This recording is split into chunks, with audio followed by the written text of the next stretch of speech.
Hello po mga ka-viral and welcome back again to this YouTube channel. Latest update na naman tayo ngayon. Sa mga naganap noong nagdaang mga araw ay nagimbal ang marami sa nangyari kay DPWH Undersecretary Catalina Cabral kung saan natagpuan na lamang ito sa ilalim ng ilog ng Buid River sa Tuba, Benguet na wala ng buhay.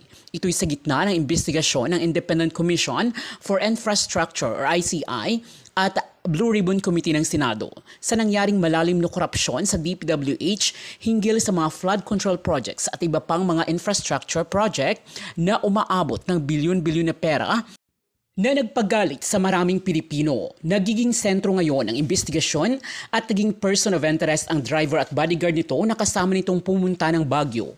Kita na nag-selfie pa sila sa gilid ng bangin ng Toba, Benguet. Iniwan doon si Cabral sa gilid ng bangin at binalikan pagkatapos ng ilang oras at bumalik sa Ayon Hotel na tinuluyan nila at saka nag-report sa mga otoridad noong hindi na makita si Yusek Cabral. Inaasahang ipapasailalim sa polygraph test or lie detector test ang driver at interrogation upang mas madadagdagan pa ang mga impormasyon sa totoong nangyari kay Yusek Cabral. Ngayong wala na si Cabral ay nadiskubre ni Secretary of Local Government na si John Vic Rimulya na mahigit umano sa 20 billion pesos ang ill-gotten wealth ni Cabral o nakaw na yaman mula sa mahigit isang dekada nitong paninilbihan sa DPWH at kailangan umano itong kunin at ibalik sa gobyerno. Sobrang yaman umano itong si Cabral at pati ang Ayon Hotel ay siya umano ang nagmamay-ari. Ayon sa mga reliable source ay nabili umano ang Ayon Hotel noong 2018 sa halagang 2.1 billion pesos mula sa dating may-ari ng Holiday Inn ang dati nitong pangalan kung saan si David Sanchez umano ang may-ari at bali-balitang may relasyon umano sila ni Yusek Cabral. Nadiskubre din na sangkot umano itong si Cabral sa 36 billion rock netting project sa Cannon Road dahil sa overpricing project at ginawang substandard umano ito. Dawit dito si Benguet Representative Eric Yap dahil umano sila ang contractor nitong rock netting project. Subalit, ipinangalan niya sa ibang taong may-ari ng construction company niya. Matatandaang si Yap, ang dating chairman ng Committee on Appropriations noong panahon na FPRRD at si Cabral ang naka-assign sa planning department ng DPWH. Kung kaya, ay madali nilang makuha ang malalaking mga project na ito. Kung kaya ay naglabas ng statement si Baguio City Benjamin Magalong kung bakit pabalik-balik itong namayapa na si Yusek Cabral sa Baguio at Benguet.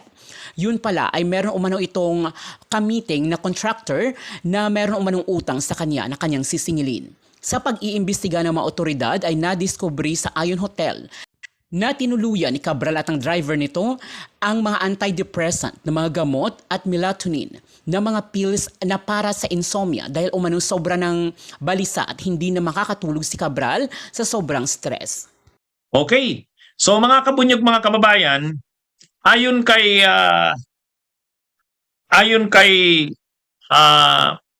SILG, Secretary of Interior and Local Government John Vic Rimulya, aabutin 20 billion.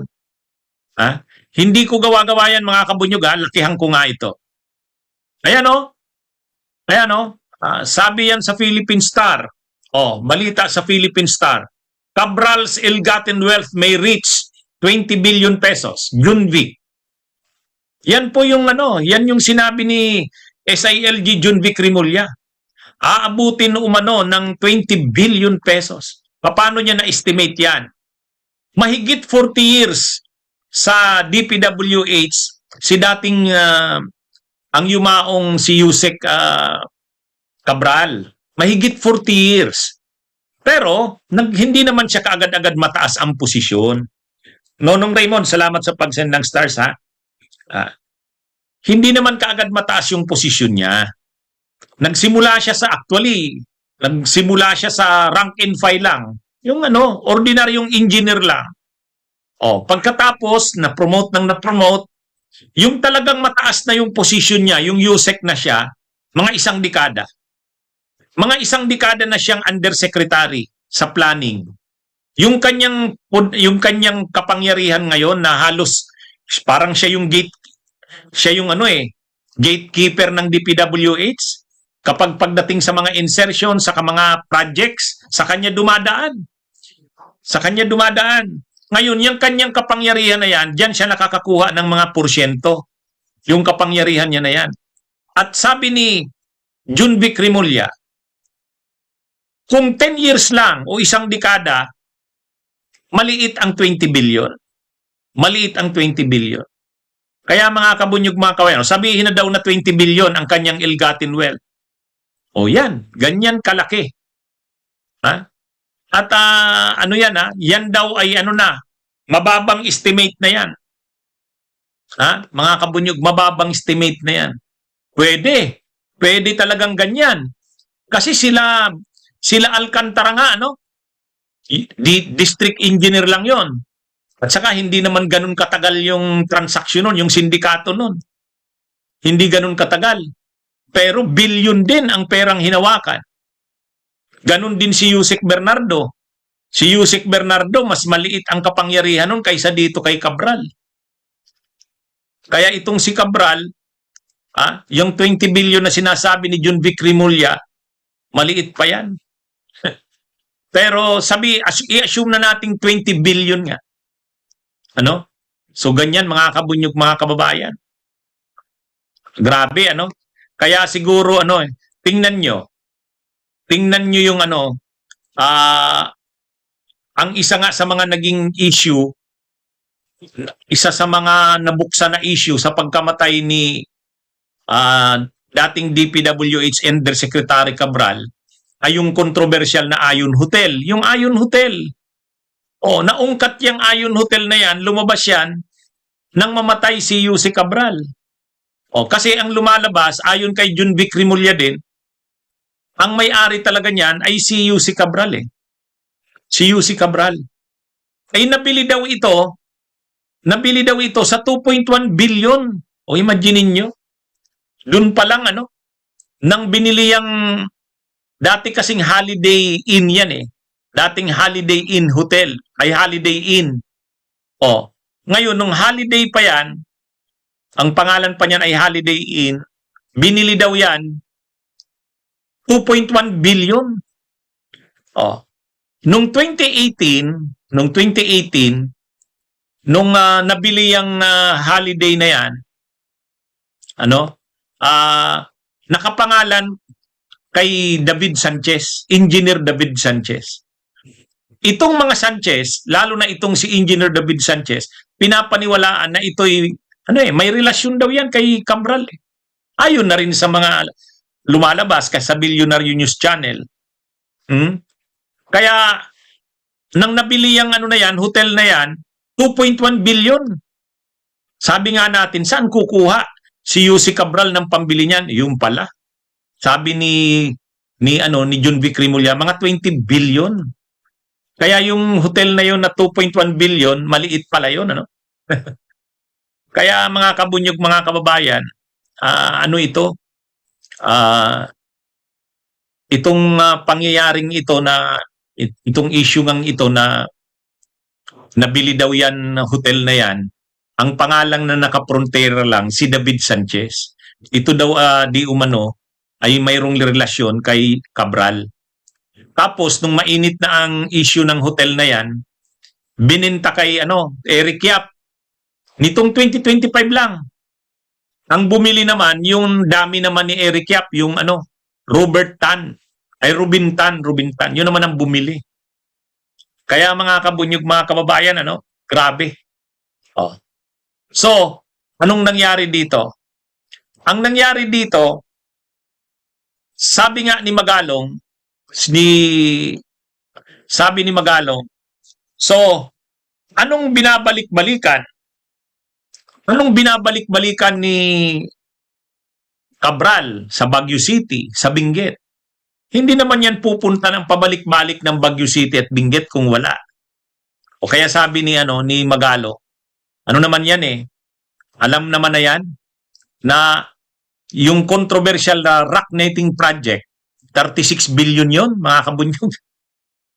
Yung rock netting project na yon, 36 billion. Paano nangyaring 36 billion yung rock netting project? Ang 36 billion na yan na rock netting project, bawat kasi ang estimate kasi noon, ang estimate nung ano na yon, parang 325 lang ang totoong presyo nun per square meter.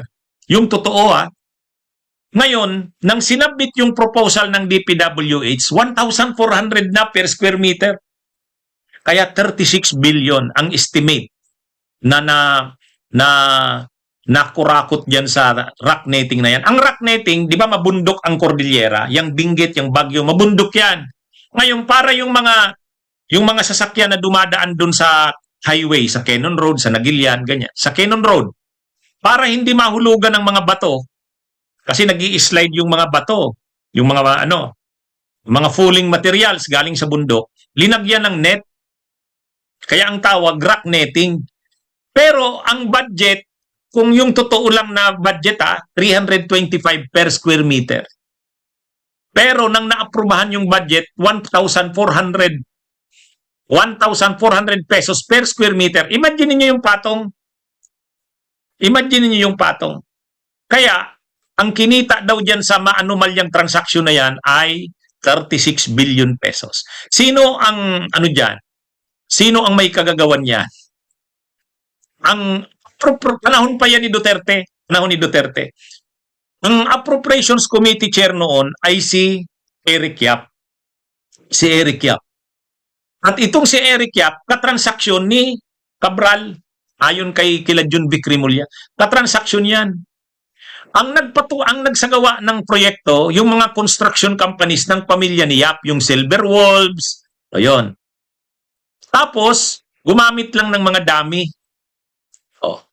Yung mga korporasyon na yan, ang nakapangalan dyan, ibang tao na, pero kila Yap yan, yung Silver Wolves Construction. Kaya masyadong controversial yan eh. Paano na-aprobahan yan? Dahil nga, Appropriations Committee Chair, si Eric Yap nung panahon ni Duterte. Si Yusek Cabral naman, planning. Kaya kumbaga sila, matagal na silang may transaksyon dyan.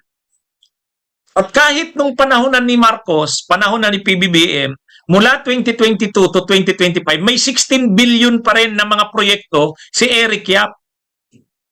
Paano na naman yan? Kasi kahit sa panahon ni PBBM, ito pa rin si Cabral, ang makapangyarihan sa planning ng DPWH. Kanang kamay pa rin siya ni Bunuan. Kung nung panahon ni Duterte, kanang kamay siya ni Mark Villar, panahon ni PBBM, kanang kamay naman siya ni Bunuan. Kaya mga kabunyog, mga kababayan, grabe ano. Kaya sabi ni Magalong,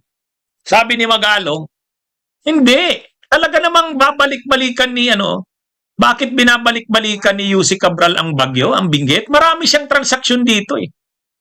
Doon. At ang sabi nga ni Congressman Egay Erese, ayon daw sa kanyang mapagkakatiwalaang bubuwit, may kamiting daw si Yusek Cabral, kaya pumunta ng Baguio, Benguet, may kamiting na kontraktor, sisingilin yata. Sisingilin. Kaya mga kabunyog, mga kababayan, yun yung dito. Grabe Kaya yung yung Baguio City, yung Benguet, hindi yun talagang yung kay Cabral. Kumbaga, una nai-issuehan na yung Ayon Hotel kanya. Pangalawa, nalilink siya doon sa pinangalan na may-ari noon, si David Sanchez. Pangatlo, yung controversial na rock netting project, involved doon si Yusek Cabral, di umano. At ayon din kay Egay Erese, may balita sila na maniningil si Cabral doon sa kontraktor. may pagkakautang pa yata. Kaya kung totoo yung pagpapakamatay ni Yusek Cabral, kasi halos diniklara na ng mga autoridad na nagpakamatay si Yusek Cabral. Imagine niyo yung dalawang importanteng pinuntahan niya. Una, yung Ayon Hotel. Doon siya tumuloy. Pangalawa, saan siya nagpakamatay? Doon sa Cannon Road. Doon sa mismong lugar na bahagi ng kontrobersyal na rock netting project. Kaya, mga kabunyog mga. Ngayon ang tanong, anong magagawa ng gobyerno? Kaya pa kayang bawiin yan? Yan, pag-usapan natin yan. Pero yun na nga, ang ni Magalong, Nang inimbestigahan pa lang daw nila yan, sabi ni Magalong, yung rock netting project na yan, nakausap niya na daw yung mga involved dyan, nagsabi na sa kanya. Nung nasa ICI pa siya, nagsabi na daw sa kanya, sabi ni Magalong, grabe po ito, Mayor, grabe ang korupsyon dito, substandard ito. Iisa lang ang supplier ng materialis niyan. Grabe. Kaya sabi nga ni Mayor Magalong, ano daw yan? Alam na daw nila na talagang grabe ang anomalya dyan sa rock netting na yan. Sinabihan daw siya ng mga involved dyan, nakakaalam niyan, substandard talaga. Yung mga materialis, substandard. Imagine niyo, sobra na ngang tinaasan yung presyo, kasi from 325 per square meter, ginawa na ngang 1,400. Pero, substandard pa yung mga materialis na ginamit. O, kaya grabe ang kinita dyan. At ang pinaniniwala ang nagtransaksyon ng matindi dyan, ay yung kasalukuyang congressman ngayon ng Benguet na si Eric Yap. Dating House Appropriations Committee chair yan noong panahon ni Duterte. Best friend yan best friend yan ni Pulong. Best friend yan ni Pulong. At lumalabas ngayon, yung rock netting project na yan ay may kinalaman ng malaki itong si Yussi Cabral. Kaya sabi nga ni Mayor Magalong, simple lang, bakit balik-balik siya dito sa Baguio? Bakit balik-balik siya dito sa Benguet? Ay dahil may transaksyon sila dito. O yan ang at maraming ari-arian nga, di umanong naipundar dyan. Kaya siguro nung mangyari yan kay Yussi Cabral na namatay siya doon, o nagpakamatay, ayaw na ng pamilyang pag-usapan kasi baka lumabas pa. Ayaw na nilang ipa-autopsy. Ayaw na nilang paimbestigahan. Ang gusto nila, iuwi na kaagad sa Quezon City. Parang ang ginagamit na rason ng asawa, di ba napanood natin yung interview sa asawa, bigyan naman daw ng katahimikan yung kanyang asawa. Ayaw na daw nilang i-autopsy pa ito. Ayaw na raw nilang imbestigahan pa ito. Irespeto naman daw ang kanilang pamilya. Totoo yun. Dapat sana nire-respeto. Kaya lang, iba naman kasi ang sirkumstansya ng pagkamatay ni Yussi Cabral. Unang-una, nasasangkot siya sa mga anomalya. Pangalawa, namatay siya. Suspicious na circumstances. Imaginin mo, nahulog dun sa pangin. O di syempre, hindi normal yun. Kaya yung pamilya, hindi nila maikakaila yan na hindi nila pwedeng isipin na maging normal ang lahat. Unang-una, involved sa anomalya. Hindi naman simpleng anomalya ang pinag-uusapan. Kaya, ito? Pero napilitan din pumayag yung pamilya. Kasi kung hindi, matatagalan. Hindi marirelease yung bangkay na yun. Okay, na-autopsy. Ngayon, wala namang foul play. Pero lang lumalabas talaga, nagpakamatay. Ngayon, bakit nagpakamatay? Siguro, sabi nila, dating governor at dating congressman ng Pangasinan, Hernani Braganza, malamang na konsensya na si Cabral. Kasi grabe na. Pero ang sigurado doon, stressed nang masyado siya. Kasi may mga nakuha sa kanyang doon sa huling kwartong tinuluyan niya sa Ion Hotel, may nakuha na mga antidepressant. May nakuha na gamot sa insomnia. Ibig sabihin, hindi na siya nakakatulog. So yan, mga kabunyog, mga kababayan. Kundi nakasulat pa lamang. Tama ho kayo, Senator Aimee, na itong mga QRF ay pwede hong ma-replenish ho yan ng NDREAM Fund or meron pa isang QRF rin sa NDREAM. No? Pwede ho. Okay, maraming salamat. Inaantok na rin ako katulad Thank you. ninyo. Thank you. Thank you. Maraming salamat po, Senator Aimee. At the Senate will propose its amounts.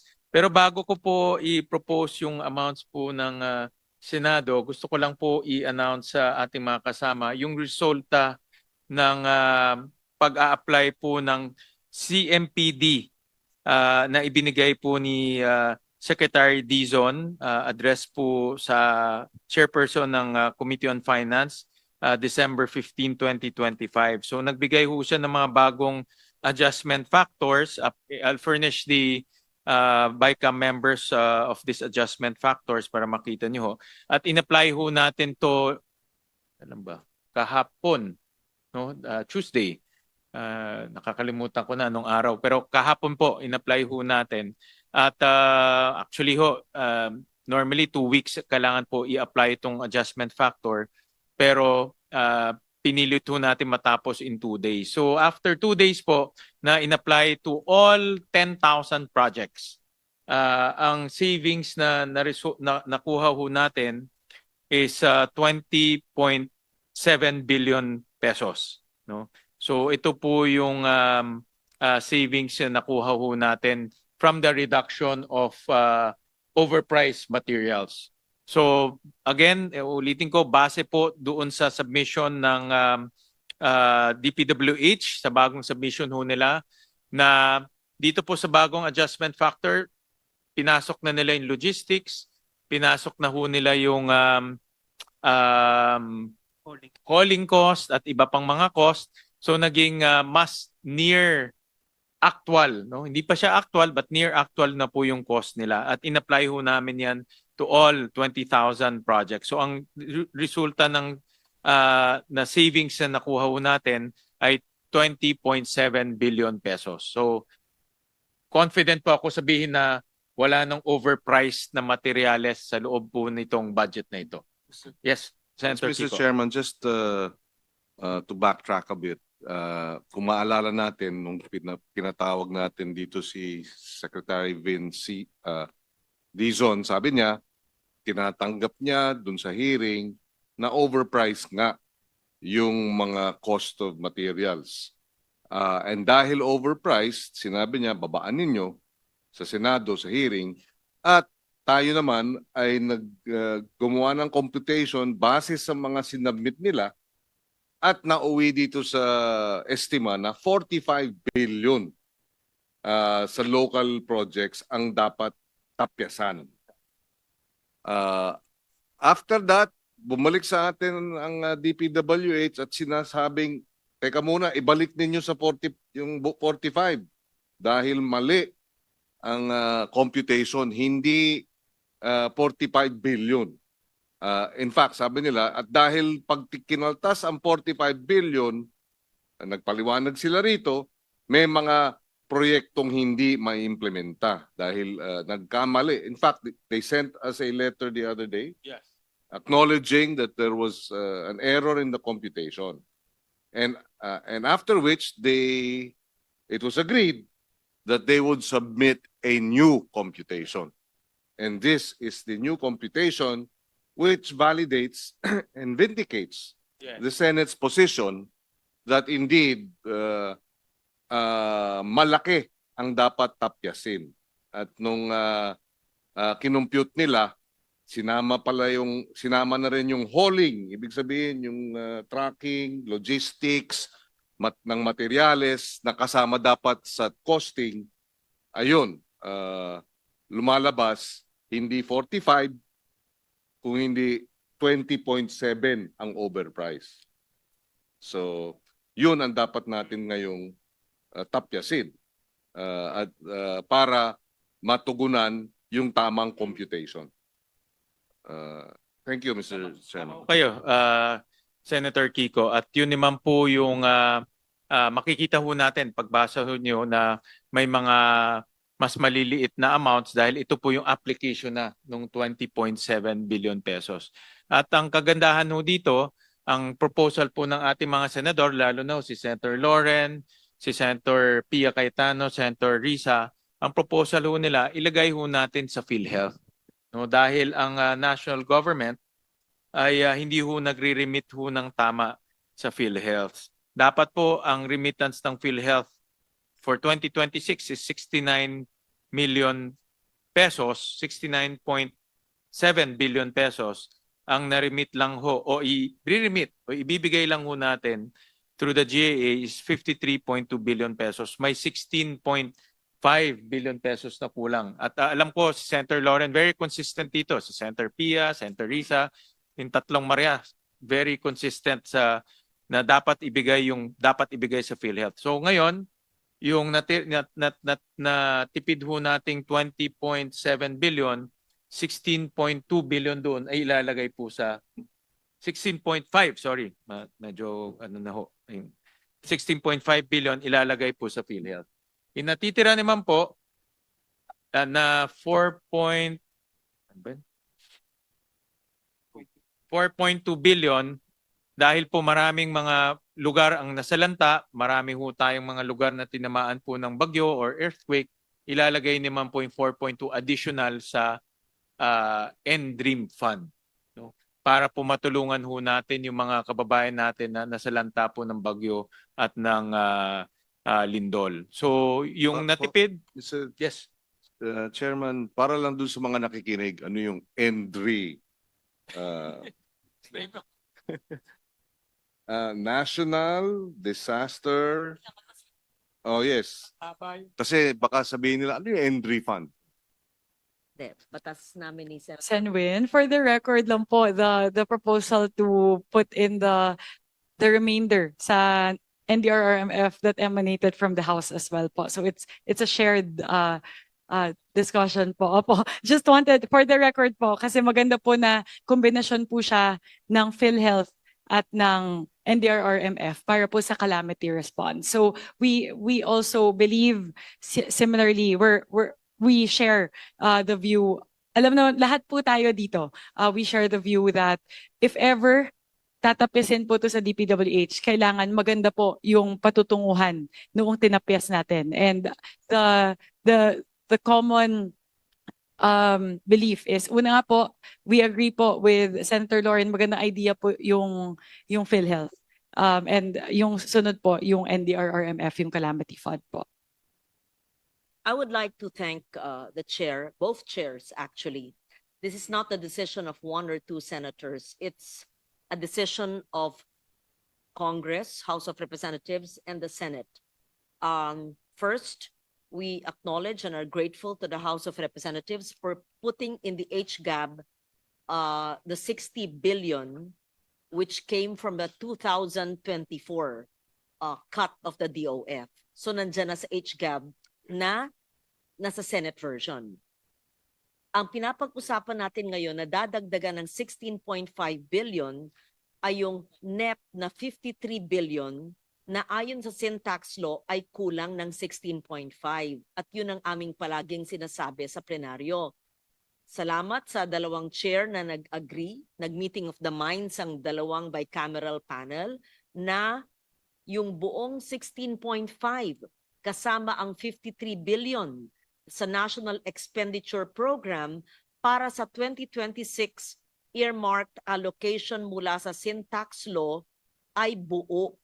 Hindi gaya ng ibang taon na hindi buo. I think in many years, ngayon lang po mabubuo ang pagpondo sa PhilHealth ayon sa tamang komputasyon sa sin tax law. Salamat sa dalawang bicameral panel, lalo na sa ating dalawang napakasipag na chair. Ulitin ko po, GAA 2026 ay buo po ang alokasyon ng PhilHealth mula po sa sin tax at nandyan na po yung bayad utang ng DOF na linigayin po ng HGAB ng House. Sila po naglagay ng 60 billion. May kulang pa, pero siguro lahat ng kulang pwede i-compute. Ito yung mga nakaraang taong kulang yung sin tax allocation, pwede yan sa NEP ng 2027. Sana ibuo na po ng DBM o sa NEP pa lang ng 2027 para hindi ganitong sa BICAM next year tayo naman maghahanap ng source. Kasi karapat-dapat lang dahil batas yan, sin tax law, ay nandyan na, nakolekta na eh. Nandun man sa treasury eh. So yun siguro sa ating oversight function dahil nagkasundo tayo na gusto natin magkita ng buwan-buwan sa oversight committee, i-compel natin ang DBM na pondohan na po sa NEP pa lang. Yan. Pero I'm grateful to the Senate Chair, to the House Chair. This is really unprecedented that GAA 2026 will carry the full allocation of PhilHealth 53.16.5. That is, Mr. Mathematician, how much is the total? 53 plus 16.5 plus 60, right? Okay, the PSI graduate will tell me on record. Yes, so I just know it's 53, 16.5, and 60. Okay, i-mental math po ninyo. Yun po. Pangalawa, yung tinatanong po ni Senator Kiko tungkol sa NDREAM. Ito po yung National Disaster Risk Reduction Management Fund na pondo ayon na rin sa 2010 law sa NDREAM law na pinaggagamitan ng pagtulong sa mga naapektuhan ng mga calamities gaya ng mga bagyo, ng pati naman ng earthquake at gano'n. So magandang linakihan ng NDREAM dahil ang NDREAM fund din ang nagiging source sa pag-replenish ng quick response fund ng mga ahensya ng gobyerno na kailangan ng QRF, Quick Response Fund. So that's my answer to your question. Okay, so thank you very much. Thank you. Sorry, Mr. Chair. Thank you, Mr. Chair. Just to manifest, maliwanag kasi sa Senate and we